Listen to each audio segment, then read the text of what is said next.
सहनावतु सहनौ भुनक्तु सह वीर्यङ्करवावहै तेजस्विनावधीतमस्तु मा विद्विषावहै। ॐ शान्तिः शान्तिः शान्तिः।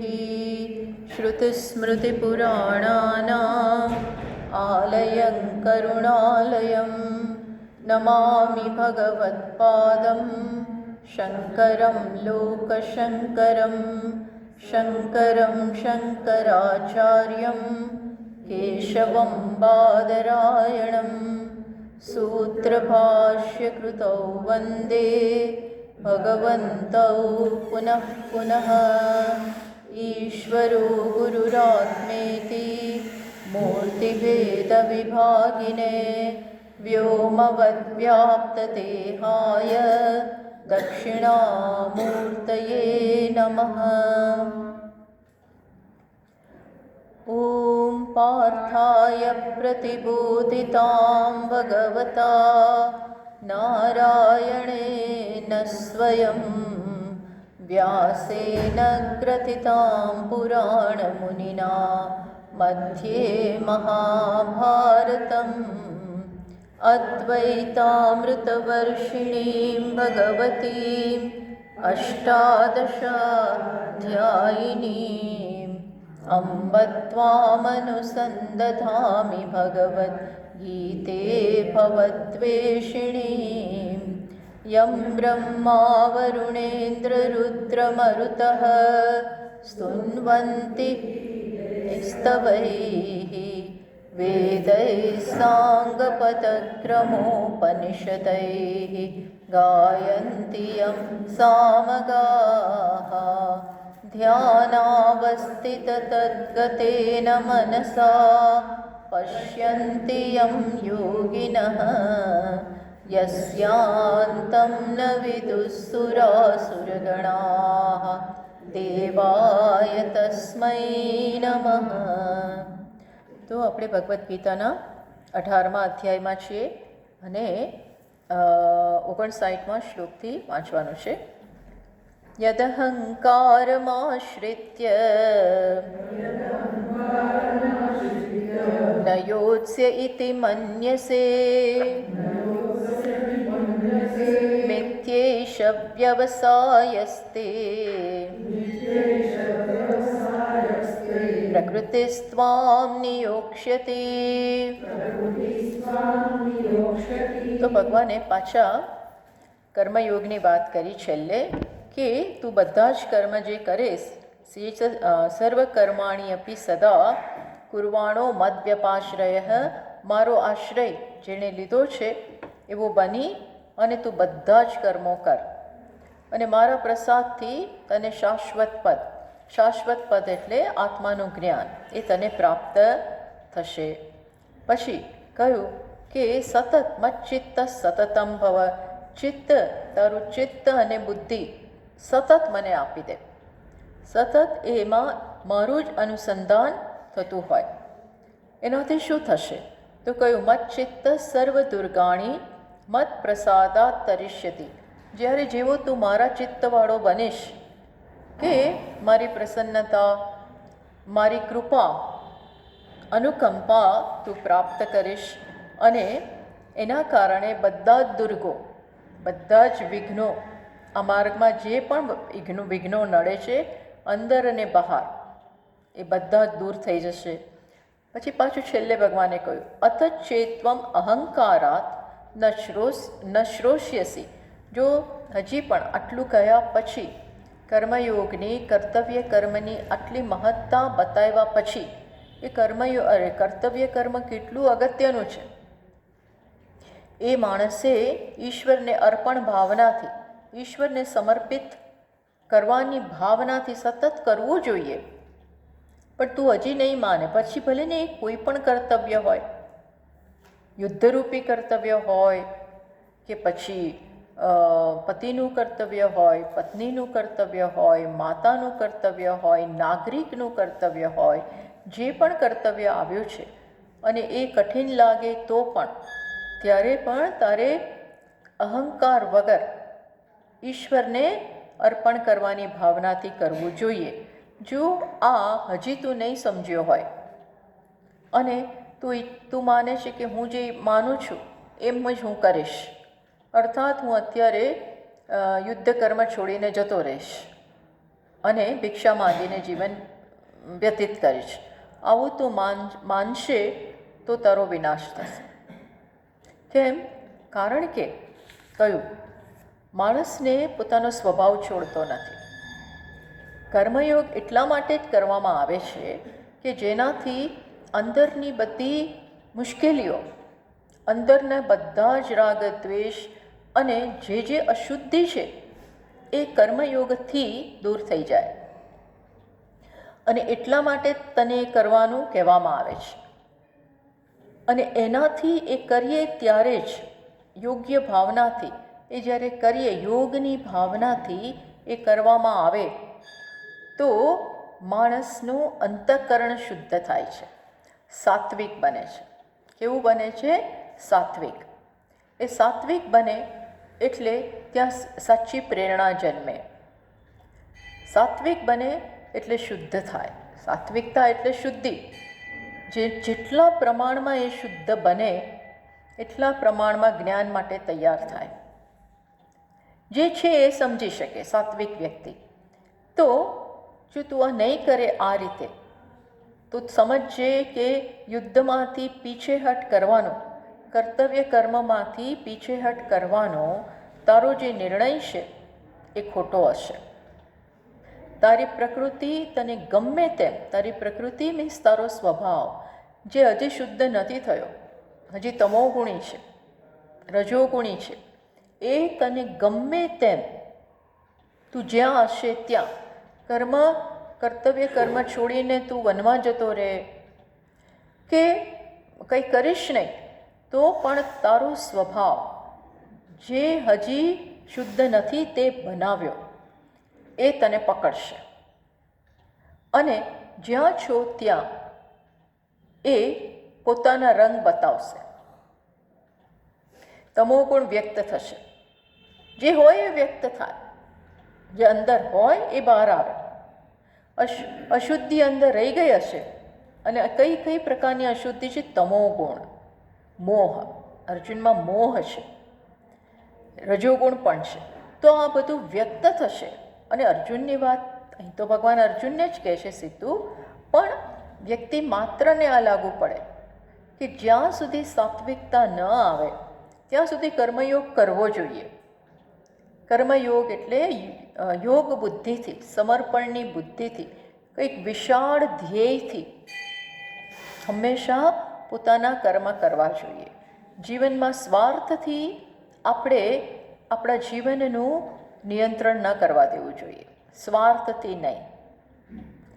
સ્વાર્થ એટલે તમોગુણ, રજોગુણ, સંકુચિતતા, રજોગુણ, તમોગુણ.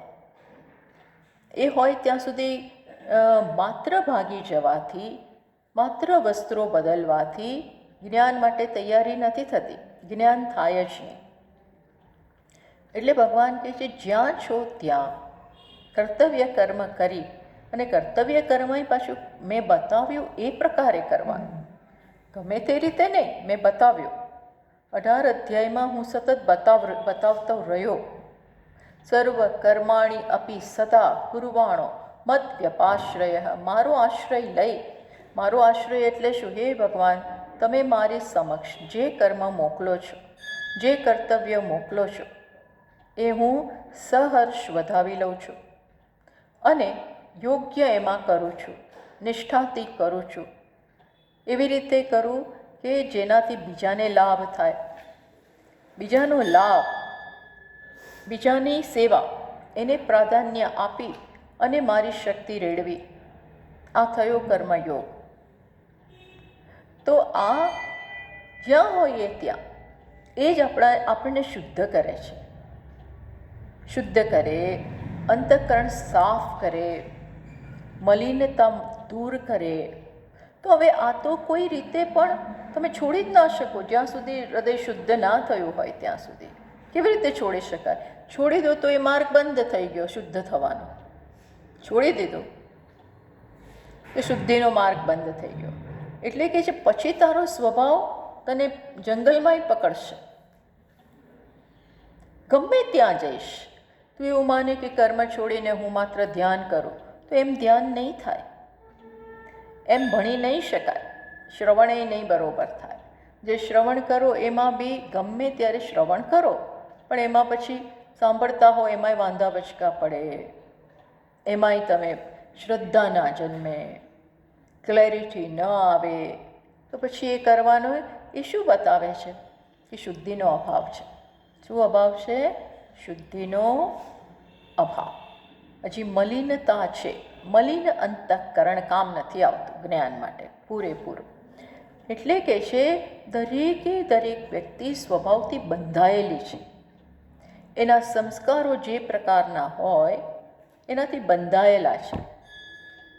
બંધાયેલા એટલે જે કામ મેં નથી કર્યું એ કરવું જ પડશે. ભણ્યા વગર આપણે કંઈ પાસ ના થવાય, એમ આ કર્યા વગર આગળ નહીં જવાય. આગળનો દરવાજો ક્યારે ખુલે? આમાંથી પસાર થાવ ત્યાર પછી, સિક્યોરિટી ક્રોસ કરો પછી તમે બોર્ડિંગ કરી શકો. એમ આ કર્મયોગરૂપી સિક્યોરિટીમાંથી પાસ થવાનું છે. એ સિક્યોરિટી બધું ચેક કરશે. શું ચેક કરશે? શુદ્ધિ થઈ કે નહીં, થઈ કે નહીં, થઈ કે એના સ્કેનર દ્વારા બધું ચેક થાય. તો આ તું નહીં કરે તો અર્જુન તું એમ ના માનતો કે તું છૂટી જઈશ. ગમે ત્યાં તને આ પકડશે. પછી બી મનમાં દ્વેષ જન્મશે, પછી બી સ્પર્ધા થશે, પછી પણ મારીનો વિચાર આવી જશે. ત્યાં પણ ખોટું થતાં જોઈશ એટલે તને આ બધી મુશ્કેલી નડવાની. માટે મોહથી પણ તું કરીશ. ઈચ્છાથી નહીં કરે, અત્યારે પોતાની બુદ્ધિથી નહીં કરે, પણ કેવી રીતે કરવું પડશે? મોહથી કરી નાખીશ. ઈચ્છાથી યોગ્ય નિર્ણય નહીં લઈએ તો પછી આપણો સ્વભાવ આપણને ખોટા નિર્ણય લેવા પ્રેરણા કરશે. એ આપણે 58 સુધી કરેલું. ચલો એ વાંચવાનું બાકી છે. સોરી, 59મો શ્લોક. યદહંકારમાશ્રિત્ય ન યોત્સ્ય ઇતિ મન્યસે મિથ્યેષ વ્યવસાયસ્તે પ્રકૃતિસ્ત્વાં નિયુક્ષ્યતિ. જો યત ચ એતત્વમ અહંકારમ આશ્રિત્ય ન યોત્સ્ય ઇતિ, અહંકારનો આશ્રય લઈને, મીન્સ કે હું જે માનું છું એ જ બરોબર છે, મારે કોઈને સાંભળવાની જરૂર નથી. ન યુદ્ધમ કરીશ્યામિ, મારો જે નિર્ણય છે યુદ્ધ નહીં કરું. એણે પહેલા અધ્યાયના અંતમાં કહી દીધું ને અર્જુને, ન યોત્સ્ય ઇતિ ગોવિંદમ ઉક્તવા તૂષ્ણીમ બભૂવ, ભગવાન હું નહીં લડું એવું કહીને ચૂપ થઈને ફસડાઈને બેસી ગયો હતો, ફસડાઈ ગયો હતો. તો એ તું હજી ચાલુ રાખીશ તો શું થશે કે ઇતિ મન્યસે ચિંતયસી નિશ્ચયમ કરોશી, તું એવું માનીશ કે મારો નિશ્ચય જ બરોબર છે, એનું હું ચાલુ રાખીશ, તો તારો એ નિશ્ચય સર્વથા ખોટો હશે. કેમ? તારી પ્રકૃતિ તને એમાં જોડશે. તારી પ્રકૃતિ એટલે શું? ક્ષત્ર સ્વભાવ. અર્જુનનો સ્વભાવ કેવો છે? ક્ષત્રિયનો, વીરનો. અન્યાય ન સહન કરી શકે આ લોકો, અન્યાય સહન જ ના કરી શકે. એટલે અત્યારે તારે યુદ્ધ નથી કરવું, પણ પછી બધું યાદ આવશે કે દુર્યોધને કેવું કર્યું, દુશાસને કેવું કર્યું, ધૃતરાષ્ટ્રે કેવું કર્યું, અમને સતત હેરાન કર્યા. આ બધું બેઠા બેઠા યાદ આવવાનું છે. તો ક્યાં ધ્યાન શક્ય છે? ઈશ્વર સ્મરણ ક્યાં શક્ય છે? અને બેઠા બેઠા લોહી ઉકળશે.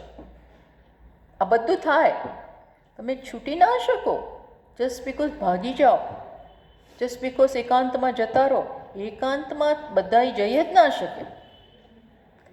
એકાંતમાં જઈને સમય કાઢવો પોતાની સાથે પ્રસન્નતાથી, આનંદથી, બસ મજા છે. ત્યાં કોઈ બોલવાવાળું નથી, ત્યાં કોઈ વાતો કરવાવાળું નથી. નો એન્ટરટેનમેન્ટ, નો ટીવી, નો મોબાઈલ. બહુ બધો જે મોબાઈલ રાખો, પણ મોબાઈલ રાખીને પછી અંદર બધું જોયા કરો તો એનું એ જ થયું. કોઈ સંપર્ક નહીં જગત સાથે, મિનિમમ સંપર્ક. અને તોય આપણે પ્રસન્ન હોઈએ.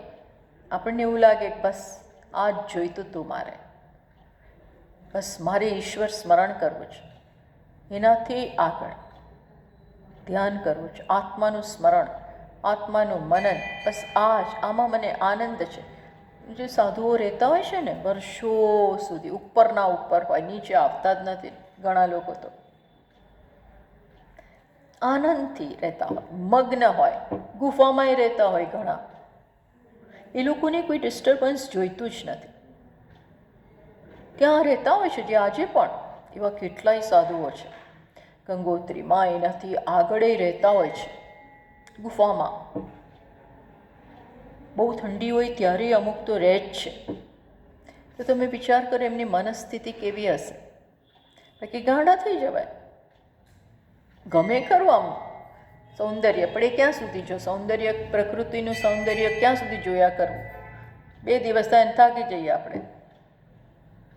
પછી તો હું જ મારા માટે સફિશિયન્ટ હોવો જોઈએ. એ મજા, આત્માનું ધ્યાન, એમાંથી આનંદ આવે, આત્મામાંથી તૃપ્તિ આવે, ઈશ્વરના સ્મરણમાંથી તૃપ્તિ આવે, રસ આવે, આનંદ આવે.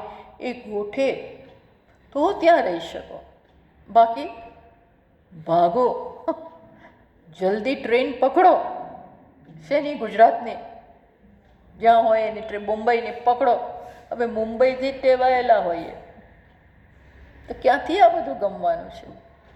એટલે આ પેલા આનંદ, જ્ઞાન માટેનો રસ જન્માવો, ઈશ્વર માટેનો રસ જન્માવો. એ ક્યારે થાય? શુદ્ધિ થાય ત્યારે. તો નહીં તો તારો સ્વભાવ તને પકડશે. અને આ કોણ કહે છે? ભગવાન કહે છે. ભગવાન જાણે છે અર્જુનને, એકની પ્રકૃતિ જાણે છે. એટલે આ કહે છે. વળી પાછા આગળ કહે છે, યસ્માચ્ચ સ્વભાવજેન કૌંતેય નિબદ્ધસ્વેન કર્મણા કર્તુમ નેચ્છસી યન્મોહાત કરિષ્યસ્ય વશોપિ તત. કે જે સ્વભાવ જેન કૌંતેય નિબદ્ધ સ્વેન કર્મણા. સ્વભાવ શૌર્યાદિના યથોક્તેન, જે આગળ કહી ગયા ને, બધા સ્વભાવથી બંધાયેલા છે. અર્જુન એનો ક્ષત્રિય સ્વભાવ, વીરતા, શૌર્ય. તો એ ક્યાંય ખોટું થાય પોતાની સાથે, બીજા સાથે, એ સહન જ ના કરી શકે. નિબદ્ધ, નિશ્ચયેન બદ્ધ, સારી રીતે તમે બદ્ધ છો. ધારો કે કોઈકનો સ્વભાવ કેવો હોય? એકદમ પરફેક્શનિસ્ટ હોય, બધું બરોબર કરવું, એકદમ આમ ચોખ્ખું, બધું વ્યવસ્થિત કરી અને પછી બેસવું.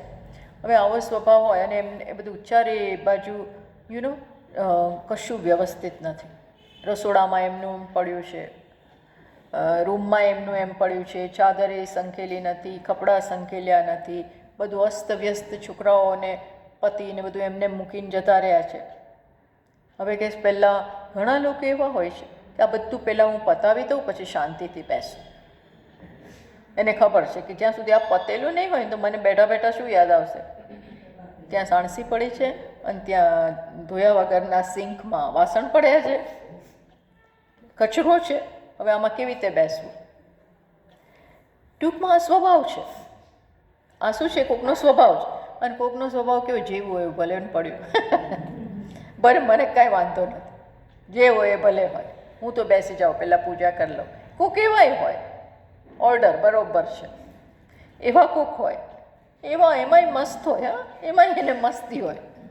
મસ્તી હોય એટલે એને ચાલતું હોય, ચાલે બધું જેમ તેમ ચાલે, કરે પોતાને. જોકે હું બહુ માનતી નથી જેમ તેમ મગજમાં આપણને હોય ને આપણે શાંતિથી બેસી શકીએ, પણ ઠીક છે.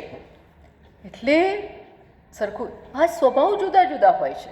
ઘણા આવે તો પરીક્ષાને છેલ્લે દિવસે જ વાંચે, એને શાંતિ હોય ત્યાં સુધી, અને ઘણા છે તે પહેલેથી તૈયારી કરે, એનો એવો સ્વભાવ છે. ટૂંકમાં બધાના સ્વભાવ છે. એટલે કે છે કે આત્મીય ન કર્મણા કર્તુમ ન ઈચ્છસી યત કર્મ, પોતાનું જે કર્મ છે એ તું નહીં કરે તો મોહાત, મોહથી પણ તારે પછી કરવું. અવિવેકતઃ કરિષ્યસી અવશઃ અપી પરવશ. અત્યારે તું અર્જુનના કેસમાં યુદ્ધ કરવા ઈચ્છતો નથી, જતો રહેશે, પણ પેલો જે સ્વભાવ છે એ તને ત્યાંય યુદ્ધ કરાવડાવશે. એ ત્યાંય કંઈ નહીં કરે તો ગુસ્સામાં આવી જશે, બેઠા બેઠું બધું યાદ આવશે અને ઝાડ તોડશે ને ઘાસ તોડી નાખીશ ને ગમે તે કંઈક થશે. અંદર બેચેની હોય, અંદર અસ્વસ્થતા હોય, તો એ કોઈક ને કોઈક રીતે એનો માર્ગ શોધવાનો જ છે. એટલા માટે અર્જુન વિચારી લે. હવે પાછા બહુ અગત્યનો શ્લોક સ્વભાવ માટે કહે છે. દરેકની પ્રકૃતિ કેવું નચાવે છે એ કહે છે. હવે બહુ પ્રખ્યાત શ્લોક છે. ઈશ્વર સર્વભૂતાનાં હૃદ્દેશેર્જુન તિષ્ઠતિ ભ્રામયન સર્વભૂતાની યંત્રારૂઢાનિ માયયા. આપણે એક વચ્ચે હું એ કહેવા માગું છું, આપણે કબાટમાં એકે ભાષ્યની ચોપડી પડી છે જ્યોતિકાબેન? પડી છે? તો મમતા કાઢી આપો ને બેન, આ લોકો પાસે નથી. એક કાદી હોય તો. ના અંદરથી હોય એ જ આપો ને. તમે દરેક પાસે હોય એવી મારી ઈચ્છા છે. ભાષ્યની જો ભાષ્યમાં જરા જોતા જાઓ ને, એ જરૂરી છે. એ ચોપડી એ જ લઈ આવવાની. એ થોડી ભારવાળી થઈ જાય પણ એ જ લાવવાની. Page number 456. 456 બધાએ આ ચોપડી જ લાવવાની પોતાની પાસે હોય તો. અને હવે તો પૂરું થયું, ને ત્યારે હું મંગાવી દેત. તો ભગવાન કહે છે, જુઓ, ઈશ્વર સર્વભૂતાનામ હૃદ્દેશેર્જુન તિષ્ઠતિ. અર્જુન, ઈશ્વર સર્વભૂતાનામ હૃદ્દેશે તિષ્ઠતિ. હે અર્જુન, અર્જુન અત્યારે નામ દેવા પાછળ પર કંઈક કારણ છે. શું કહે છે? ઈશ્વર સર્વભૂતોના હૃદયમાં રહેલો છે. અને ભ્રામયન સર્વભૂતાની યંત્રારૂઢાની માયયા. સર્વભૂતાની યંત્રારૂઢાની માયયા ભ્રામયન. અને પ્રત્યેકને અંદર રહી અને પ્રત્યેકને પેલા યંત્ર પર આરૂઢ હોય, ચક્કર પછી બધું ફરે, એવી રીતે બધાને માયાથી ફેરવે છે, ઘુમાવે છે. માણસને ઘુમાવે છે શું? એની પ્રકૃતિ.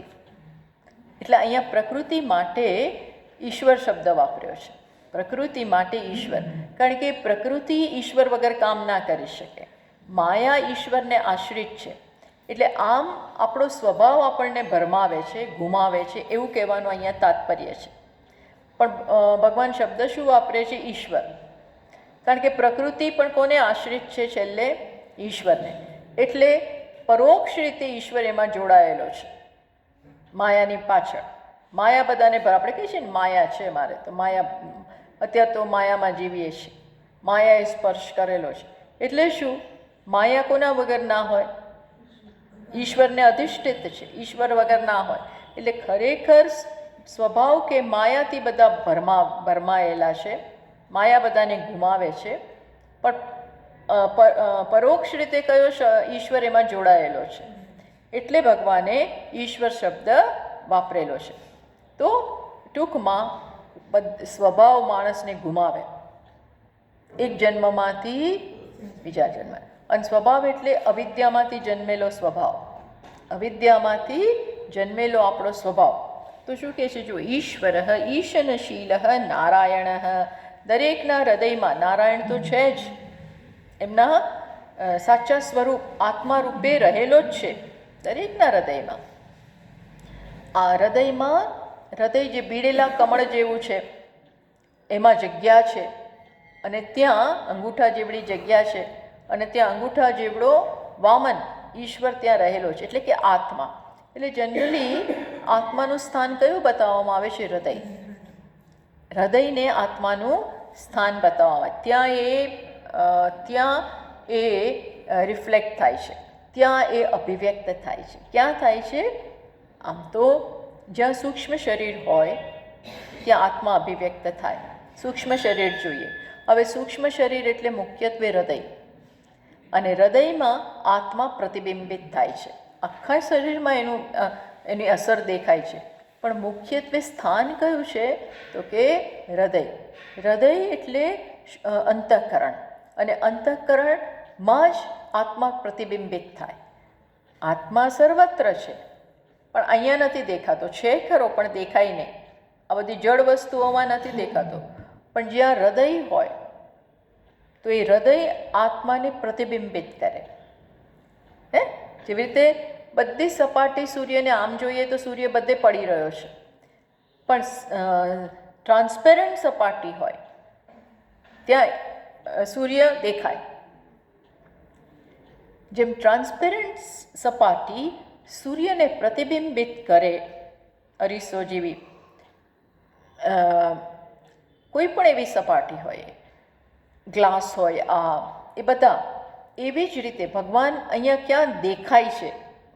જ્યાં શુદ્ધ અંતઃકરણ હોય. એટલે અહીંયા કીધું કે દરેકના અંતઃકરણમાં ભગવાન તો રહેલો જ છે. હૃદદેશે હૃદય દેશે હે અર્જુન. અર્જુન એટલે કોણ? ખાસ કરીને અર્જુન એટલે અહીંયા ભગવાન શું કહે છે? શુક્લાંતરાત્મ સ્વભાવ વિશુદ્ધાંતઃકરણ. સફેદ જે છે, શુદ્ધ જે છે, એને અર્જુન કહેવાય. અર્જુનને છે ને, અર્જુન બહુ શુદ્ધ હતો. આમ જોઈએ તો સીધો, કપટ ક્યાંય નથી એનામાં.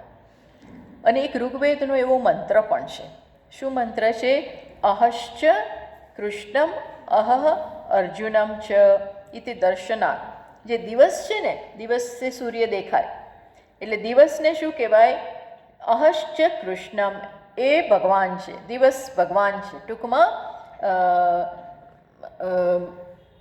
અહશ્ચ કૃષ્ણમ અહઃ અર્જુનમ ચ, અને દિવસ છે એ અર્જુન પણ છે. અર્જુન એટલે કોણ? શુદ્ધ અંતઃકરણ, રુજુ સ્વભાવ જે ધરાવે છે. તો કહેવા શું માગે છે? જ્યાં અંતઃકરણમાં ભગવાન પ્રતિબિંબિત થાય છે. કેવી રીતે રહેલા છે? અંદર રહેલા છે.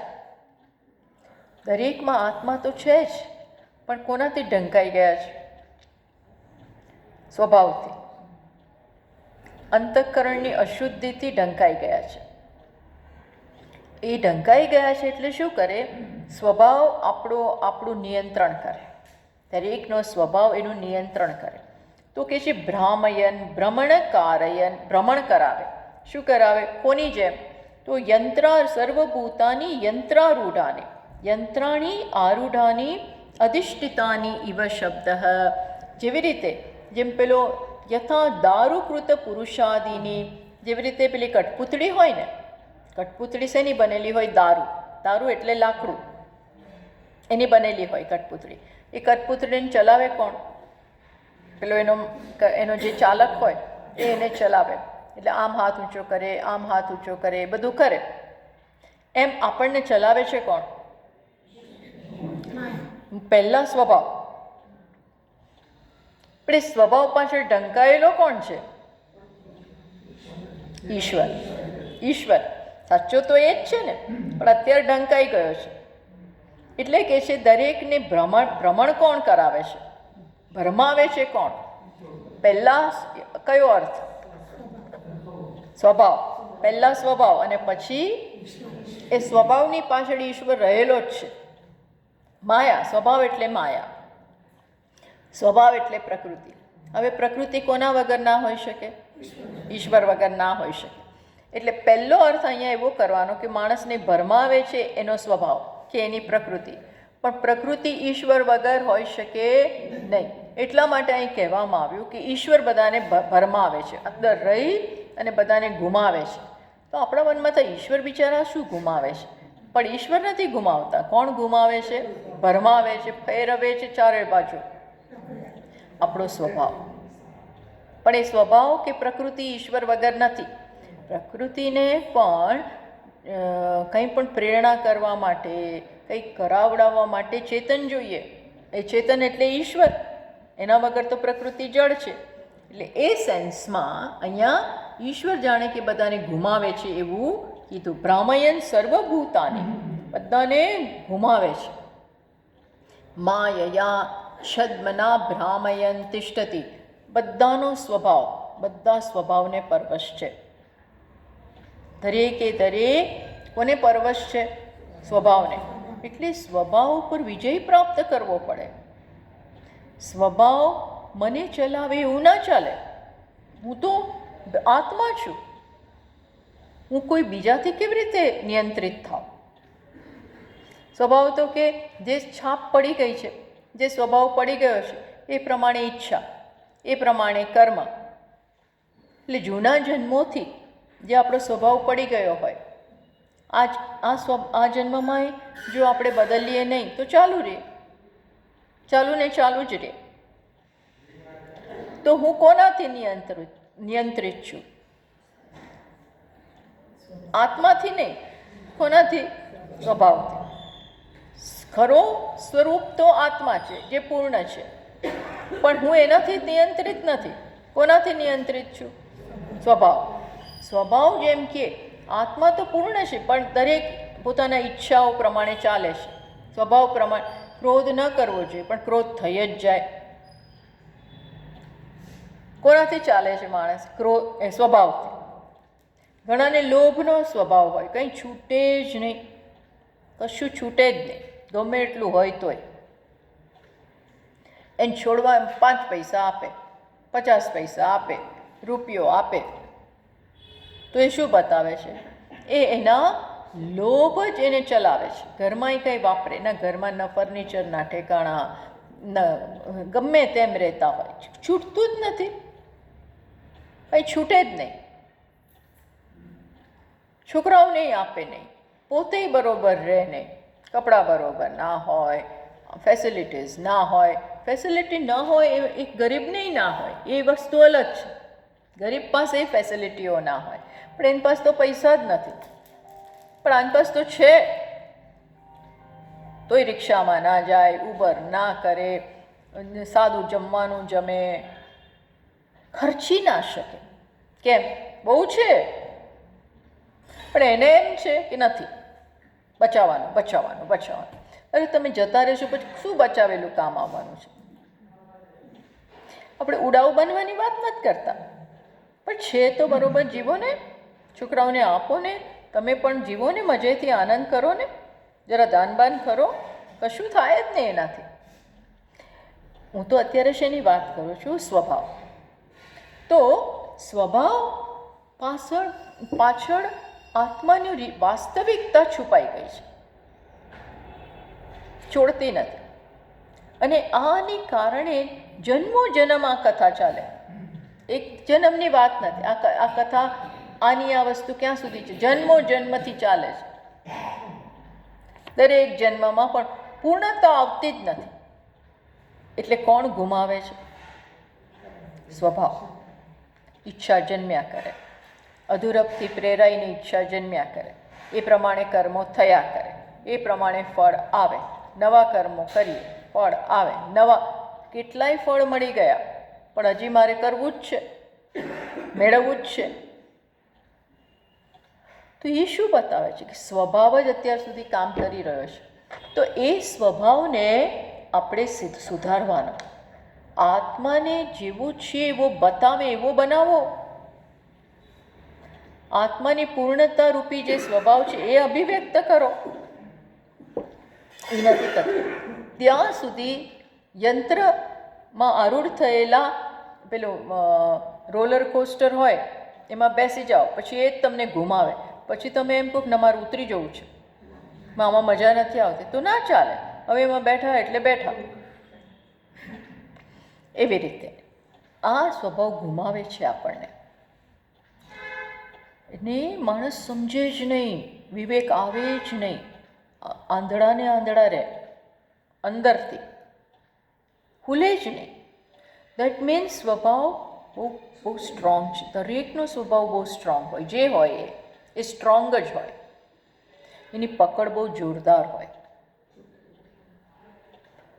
તો એ જોરદાર છે તો મારે જોરદાર પ્રયત્ન, એમાંથી મુક્ત થવા કેવો પ્રયત્ન કરવો પડે?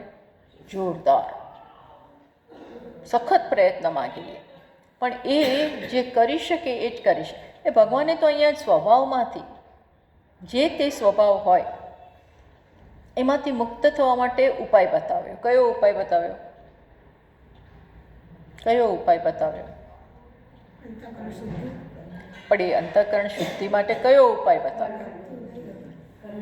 કર્મયોગ. અત્યારે એ જ ચર્ચા ચાલી ને, એ જ ચાલ્યું. છેલ્લે એ જ ભગવાન વાત, છેલ્લે બધું પતી ગયું પછી પાછા ભગવાન ત્યાં આવ્યા કે અર્જુન, તારા સ્વભાવમાંથી મુક્ત તારે થવું જ પડશે, એટલા માટે કર્મયોગ. કર્મયોગ છે ને ક્ષણે ક્ષણે તમારા સ્વભાવ બદલવા માટેનું સૂચન કરે. બદલા આપ, કારણ કે આપણો સ્વભાવ હાવી થઈ જાય. નહીં આપું, નહીં આપું, હું સ્વાર્થથી જ પ્રેરાઈને બધું કરીશ. મને જ્યાં લાભ હોય ને એવું કામ કરું.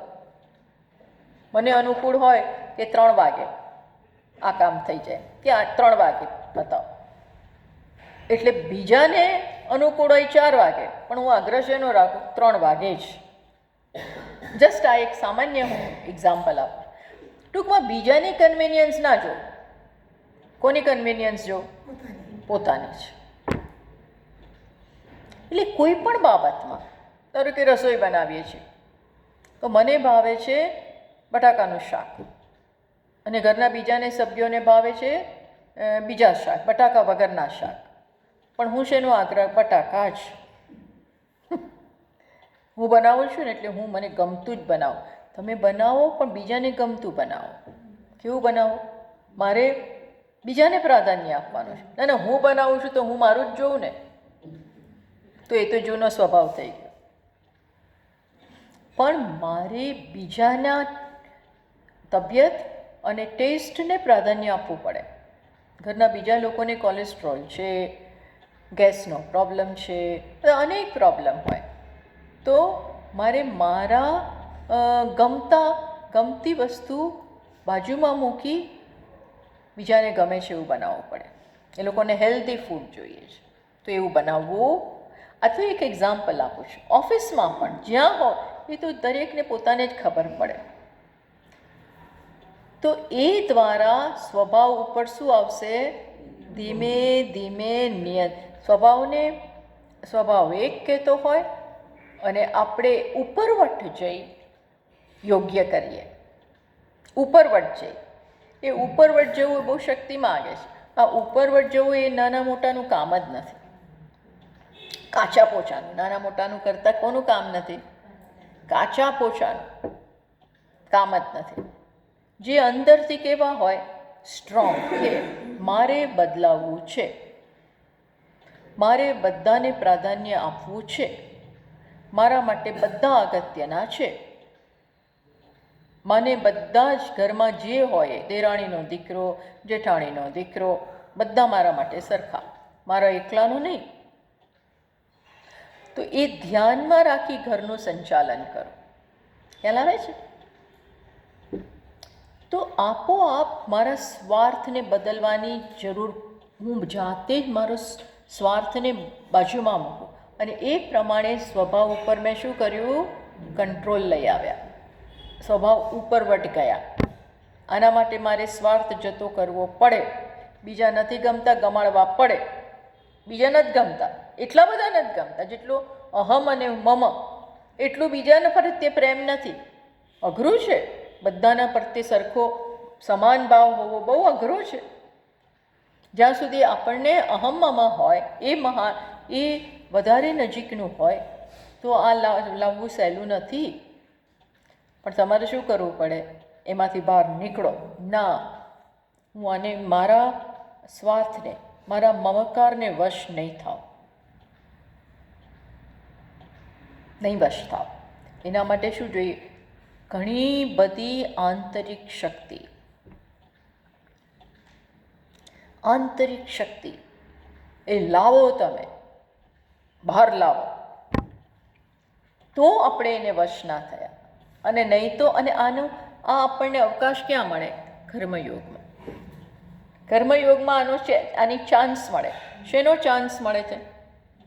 સ્વભાવને વશ નહીં થવું, એને ઉપરવટ જઈ યોગ્ય કરવું. એની ચાન્સ આપણને કોણ આપે છે? કર્મયોગ. ખ્યાલ આવ્યો? જે આ નથી કરતા એ સ્વભાવને વશ જ થવાના.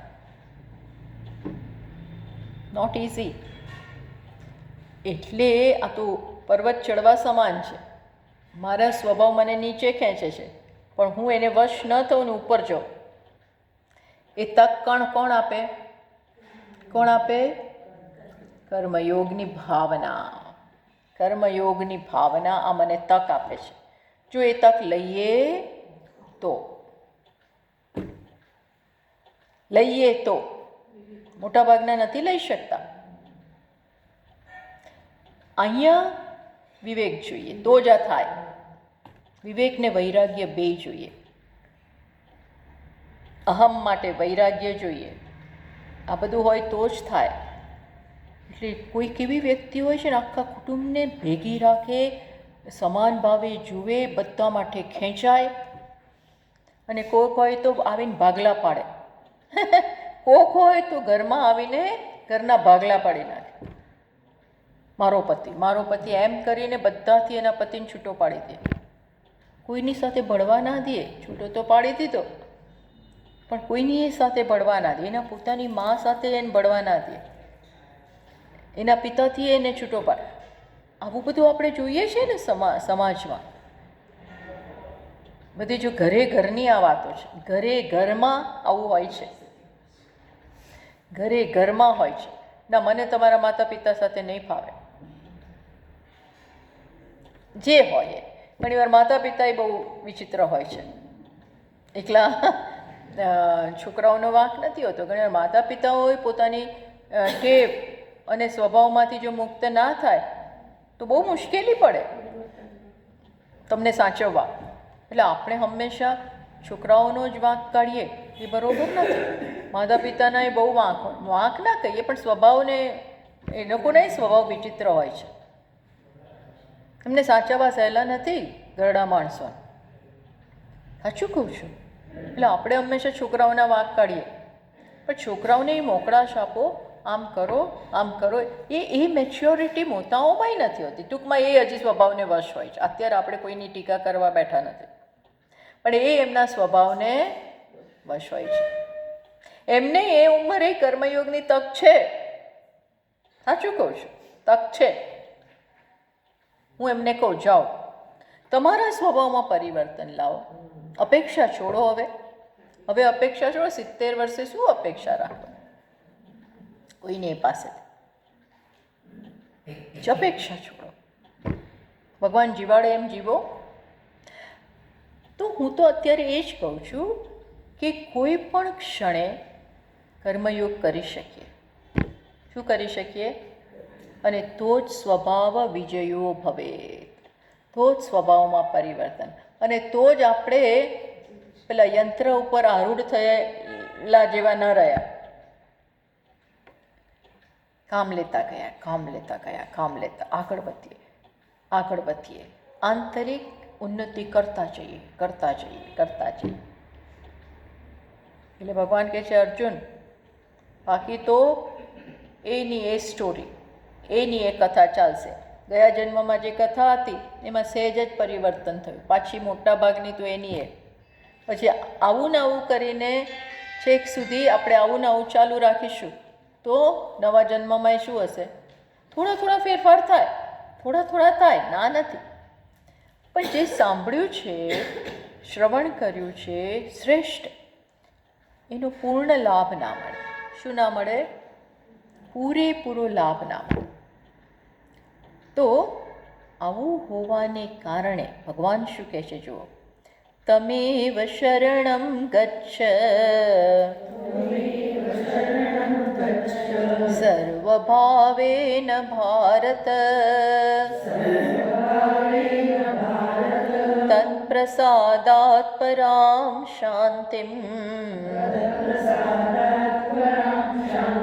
સ્થાનમ પ્રાપ્સ્યસી શાશ્વતમ.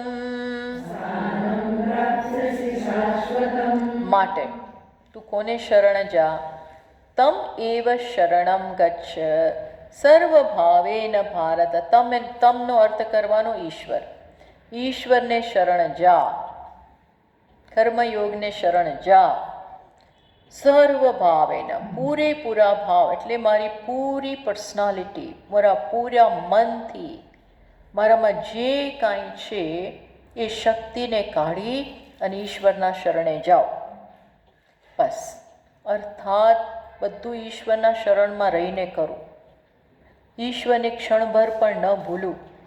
રસોઈ કરતા, ઓફિસે જતા, બેંકે જતા, દહીં બનાવતા, પાણીયારું સાફ કરતા થી માંડીને બધા જ કરવામાં, મહેમાનોને બોલાવવું ત્યારે, એ જાય ત્યારે, ઘરના સભ્યો સાથે બેઠા હોઈએ ત્યારે,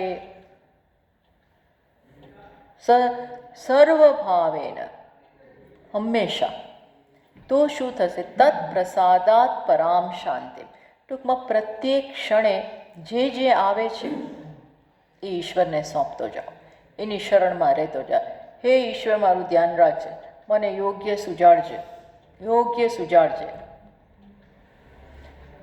યોગ્ય નિશ્ચય કરાવડાવજે. તો એ કરશે. અને ટૂંકમાં કર્મયોગ, એનું તો આપણને ઘણું બધું જ્ઞાન આપ્યું. બીજાને પહેલાં મૂકો, પોતાની જાતને પાછળ કરો.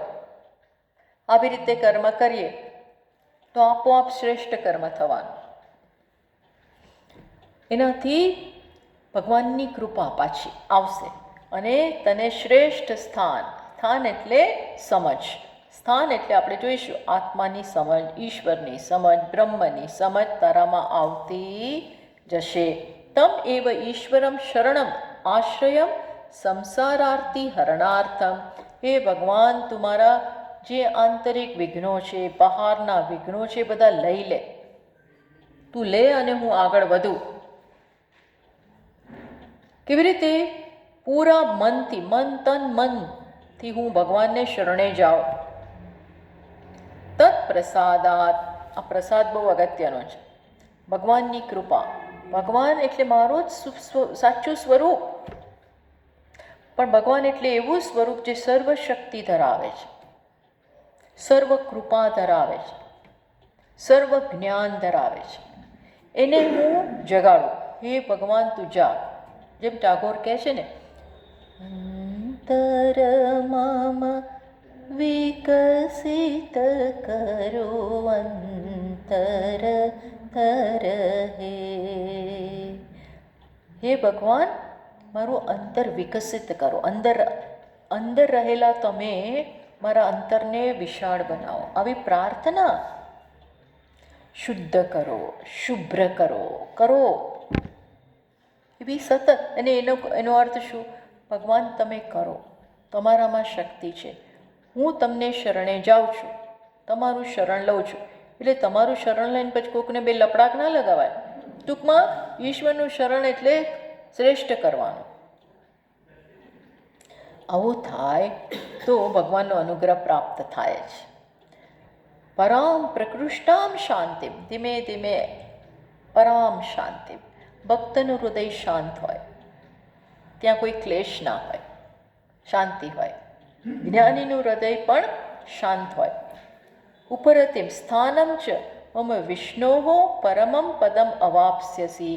વિષ્ણુનું પરમ પદ એટલે સત્યનું પરમ પદ, સત્ય જણાશે. વિષ્ણુ એટલે વ્યાપનશીલ. વિષ્ણુનો અર્થ શું થાય છે?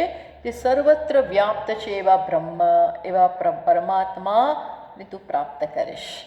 પ્રાપ્ત, સાચા પ્રાપ્ત તો છે જ, પણ પ્રાપ્તસ્ય પ્રાપ્તિ એ થશે. તો આની સાથે ખરેખર ઉપદેશ સમાપ્ત થયો. આ શ્લોક સાથે ભગવદ્ ગીતાનો ઉપદેશ સમાપ્ત થયો. હવે ભગવાન પૂછશે, બરોબર સાંભળ્યું કે નહીં? તે મેં જે બધું કીધું એ બરોબર સંભળાયું કે નહીં? અને મેં જે કીધું છે એ શ્રેષ્ઠમાં શ્રેષ્ઠ. પાછા ભગવાનને પાછું યાદ આવે છે. યાદ નહીં, અર્જુન ઉપર એટલી બધી કૃપા છે એટલે કે હું તને ફરી એકદમ ગુહ્યમાં ગુહ્ય વાત કરું. બોલો, પાછા એવું કહે છે. કહી ગયા છે પણ વળી પાછા કહે છે ગુહ્યમાં ગુહ્ય વાત શું છે એ હું તને કરીશ. એ હવે કરશે. એ આપણે આવતા વખતે જોઈએ. ઓમ પૂર્ણમદ પૂર્ણમિદં પૂર્ણાત પૂર્ણમુદચ્યતે પૂર્ણસ્ય પૂર્ણમાદાય પૂર્ણમેવાવશિષ્યતે. ઓમ શાંત શાંત શાંતિ. શંકરં શંકરાચાર્યં કેશવં બાદરાયણં સૂત્રભાષ્યકૃતૌ વંદે ભગવन्तૌ પુનઃ પુનઃ. ઈશ્વરો ગુરુરાત્મેતિ મૂર્તિભેદવિભાગિને વ્યોમવદ્વ્યાપ્તદેહાય દક્ષિણામૂર્તયે નમઃ. ઓમ શાંત શાંત શાંતિ. હરિ ઓમ. શ્રી ગુરુભ્યો નમઃ. હરિ ઓમ.